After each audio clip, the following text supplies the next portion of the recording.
по всем воздушным объектам, приближающимися к нашей границе, работают средства радиолокационной.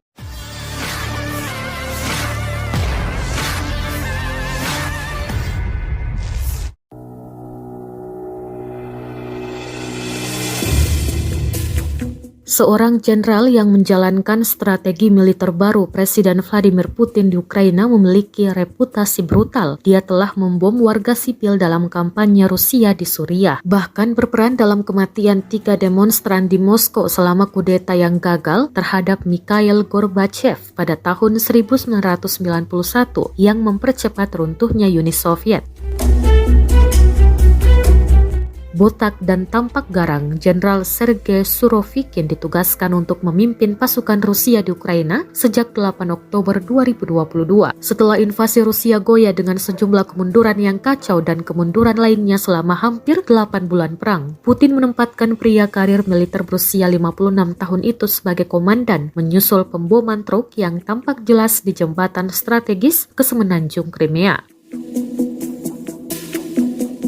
Serangan itu telah mempermalukan Kremlin dan menciptakan masalah logistik bagi pasukan Rusia. Dilansir AFP, Jumat 21 Oktober 2022, selama pemboman terbaru di Ukraina, beberapa blogger perang Rusia membawa pernyataan yang dikaitkan dengan Surovikin. Pria itu mengisyaratkan niatnya untuk mengejar serangan dengan kekuatan tak henti-hentinya dalam upaya memukul pemerintah Kiev agar tunduk.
Terima kasih sudah nonton.